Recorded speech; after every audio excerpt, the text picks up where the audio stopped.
ሰፋፊ ግቢ ያሏቸው የቀበሌ መኖሪያ ቤቶች ተለይተው እንዲቀርቡለት የአዲስ አበባ ከተማ አስተዳደር ማሳሰቡን ወደ ተመለከተው ሌላኛው መረጃችን እናልፋለን። ሰፋፊ ግቢ ያሏቸው የቀበሌ መኖሪያ ቤቶች ተለይተው እንዲቀርቡለት የአዲስ አበባ ከተማ አስተዳደር አሳስቧል። ቦታውን ለመኖሪያ የሚውል ህንጻ ለመገንባት እንደሚጠቀምበት የጠቆመው አስተዳደሩ በቀበሌ ቤቶች ግቢ ውስጥ ሰፊ ቦታ ያለ ለቤት ግንባታ አዳዲስ ቦታዎችን ካሳ እየከፈልኩ ማስለቀቅ የለብኝም ብሏል። በ2019 በጀት ዓመት የሚገነቡ የቤት ግንባታዎች ቁጥርንም መወሰን እንደሚገባ የጠቆሙት ከንቲባ አዳነች አቤቤ ሌሎች በቀጣይ 90 ቀናት በከተማዋ ሊከናወኑ የሚገቡ ስራዎች ላይ ከከተማዋ የስራ ኃላፊዎች ጋር መክረዋል። ሀና አብደታ የተነሱ ጉዳዮችን እንደሚከተለው በዝርዝር አሰናድታቸዋለች።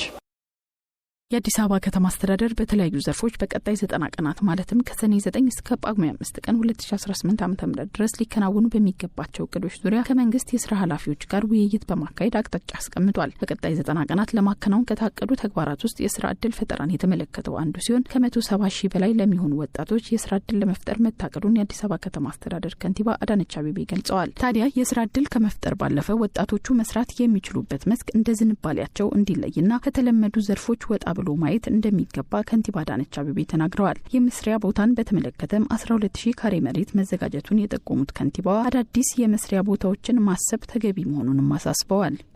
የመስሪያ ቦታዎችን እቅድ የተለመደ ነው እንጂ ምን ያክል መሬት 12000 ካሬ እንሰጣለን አላችሁ። ሼድ ሳንሰጥ እንዴት እንደምንሰጥ ነው የሚያሳየው። አንሰራም ወይ አዳዲስ መስሪያ ቦታዎች አንሰራም። አዳዲስ ሞሎች እያልን አይደለም። እንደማስተዋወቅ ቅጠል ተራ እንኳን አቀደናል። የጎላጎል መስመር ላይ ከቦሌ መድኃኔዓለም እስከ እንግሊዝ ኤምባሲ ባሉት ላይ በርካታ የስራ እድል የሚፈጥሩ ቦታዎችን ሰርተናል። ቅድሚያ ከዛ ለተነሱት እንሰጣለን። ግን ታሳቢ ያደረግነው አዳዲስ የስራ እድሎችን ለመፍጠር ነውና እናንተ ደግሞ በተጨማሪ በዚህ ክረምት በመንሰራው ውስጥ አዳዲስ የመስሪያ ቦታዎች ምን አይነት የመስሪያ ቦታዎች የሚለውን ስታንዳርዱን ጭምር ነው ማስጠናት ያለባቸው። ሌላው በቀጣይ 90 ቀናት በክረምት በጎ ፈቃድ አገልግሎት የሚታደሱ ቤቶችን ከገንዘብ ባሻገር የግንባታ ግብዓት በማሰባሰብ ደረጃውን የጠበቀ ስራ መስራት እንደሚገባም ከንቲባ አዳነች ያሳሰቡ ሲሆን በእውቀትና ክህሎት ሊረዱ የሚችሉ ሰዎችን ማካተት እንደሚገባም ነው ያነሱት። ለዚህም ክፍለ ከተሞች ኃላፊነትን በመውሰድ እቅድ በማውጣት ስራ መጀመር እንደሚገባቸው ጠቁመዋል። ከዚሁ ከቤት ጋር በተያያዘ ሰፋፊ ግቢ ያላቸው የቀበሌ መኖሪያ ቤቶች ተለይተው እንዲቀርቡ ያሳሰቡት ከንቲባዋ በቀበሌ ቤቶች ግቢ ውስጥ ሰፊ ቦታ እያለ ለቤት ግንባታ አዳዲስ ቦታዎችን ካሳ እየከፈልን ማስለቀቅ የለብንም ብለዋል። የሰፋፊ የቀበሌ ቤቶችም በደንብ አርጋችሁ አልያዛችሁትም።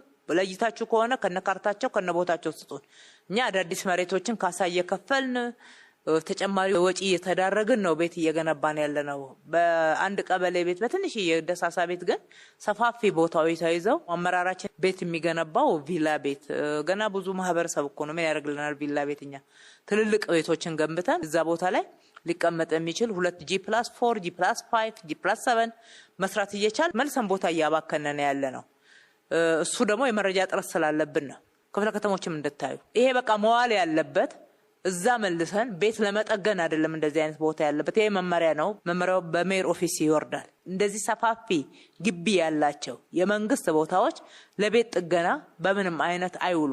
አዳዲስ ቤቶችን እንገነባበታለን ወደ ላይ ከከተማው ጋራ በዘላቂነት መዝለቅ የሚችሉ ነገ የማይፈርሱ ቤቶችን እንደገና ደግሞ ብዙ ማህበረሰብን ሊይዝልን የሚችል ቤት እየገነባንበት የማህበረሰቡን ጥያቄ መመለስ አለብን። ቤት እንገንባ በክረምት ስንል እነኚህ ሰፋፊ የቀበሌ ቤቶችን እንለያቸው። ሰፋፊ ግቢ የተያዘ እዛ ውስጥ ያለ ሰው እግረ መንገዱን ጥሩ ቤት ያገኛል። ልክ ቦሌ ጎላጎል አካባቢ እንዳደረግነው ማለት ነው። አንድ ቤት ፈርሶ 70 ሰው ነው አይደል ቤት ያገኘው። በቃ በትልቅ ማሳያ እኮ ነው። በህገ ወጥ መንገድ የተያዙ የቀበሌ ቤቶች ካሉም ተጣርቶ ለከተማ አስተዳደሩ እንዲቀርብ ከንቲባዋ አቅጣጫ ሰጥተዋል። ከቤት በህገ ወጥ መንገድ የተያዘ ነው ብሎ ማስወጣት የሚቻለው ስንወስን ነው። እናንተ እንዴት ነው ህገ ወጥ የተባለው የሚለው ለዩና ያቀርቡ። ይሄም የመመሪያችን የሰርኩላራችን አካል ነው የሚሆነው። ቤቶች በህገ ወጥ መንገድ የቀበሌ ቤትን የያዘ አላግባብ ነው የገባው አላግባብ ነው ወደሱ የተላለፈው የሚባል ካለ ስሩ፣ ትክክል ነው። ነገር ግን በራሳችሁ ወሰናችሁ ጨርሳችሁ ደሃታ አስወጡ። እንዳለ ሆኖ የተጀመሩ የቤት ፕሮጀክቶችን ማጠናቀቅ እንደሚገባ የጠቆሙት ከንቲባዋ 2019 በጀት ዓመት ምን ያህል ቤቶች ለመጀመር እንደታሰበም በእቅድ መያዝ እንዳለበት ተናግረዋል። አንዱ አግሬሲቭ ስራችን የጀመርናቸውን ቤቶች መጨረስ ነው። ሁለተኛው ደግሞ በ2019 የምንጀምራቸውን የቤት ቁጥር መወሰን፣ ለሱ የሚያስፈልገውን ዝግጅት ከዲዛይን ከቦታ ከኮንትራክተር ልየታ ከአማካሪ ልየታ ጀምሮ በደንብ አድርገን የሰው ኃይል ዝግጅት ብዙ ስራዎች አሉት። እሱም በሚገባ ኮምፕሬሄንሲቭ የሆነ እቅድ ነው የሚያስፈልገው። የአመቱ እቅድ ኦልሬዲ ነበረና በዚህ ክረምት እንዴት አድርገን እንረባረብ። አንዱ ቤት ነው እንግዲህ ይህንን ህዝብን ልንክስ ከሆነ ትልቁ አንዱ ማዕከል አድርገን የምንሰራው መንግስት ሰራተኞች ላይ የጀመራቸው ሴክተሮች አሉ። የፖሊስ የመሳሰሉት የተጀመሩ አሉ። እነሱን ወደ ስራ ማስገባት፣ ሌሎቹን ደግሞ በጀመርናቸው ፓኬጆችና ሪሶርስ መፈለጊያ አማራጮች አጠናክረን መሄድን የሚጠይቅ ነውና ይሄ በእናንተ ቼክ ሊስት ላይ በደንብ በዝርዝር መቀመጥ መቻል አለበት። ሌላው በክረምት ወቅት የጎርፍ አደጋ እንዳይኖር በተለይ ክፍለ ከተሞች በቅርበት ከማህበረሰቡ ጋር እንዲሰሩ ያሳሰቡት ከንቲባዋ የማስተባበሩን ስራ በመስራት አፋጣኝ እርምጃ መውሰድ እንደሚገባም ጠቁመዋል።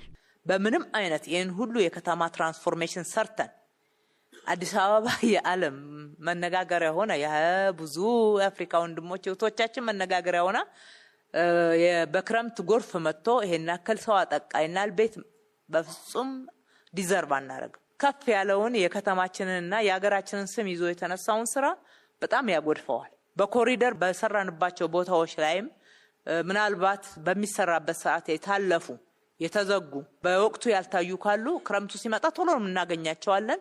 እጅግ በጣም ፈጣን የሆነ ምላሽ ያስፈልጋል። የሚመለከታቸው በጣም መቀናጀት መቻል አለብን ማለት ነው። በልዩ ሁኔታ እዚህ ክረምት ላይ ለውጥ የምናመጣ ነው። ከማንም በላይ ግን ክፍለ ከተሞች ናቸው ተጠያቂዎች በዚህ ቦታ ይሄ ቢያጋጥማል። ይህ እንዳለ ሆኖ በከተማዋ በሚሰጡ የተለያዩ አገልግሎቶች ላይ የመልካም አስተዳደር ችግር በተለይ ሙስና መኖሩን የገለጹት ከንቲባ አዳነች ይህ መሻገር ያልቻልነው ችግር ቢሆንም እንደ አዲስ ሞሰብ ያሉ ዲጂታል አገልግሎቶችን በማስፋት ለህዝቡ በትክክለኛ መንገድ መስራት እንደሚገባ ተናግረዋል።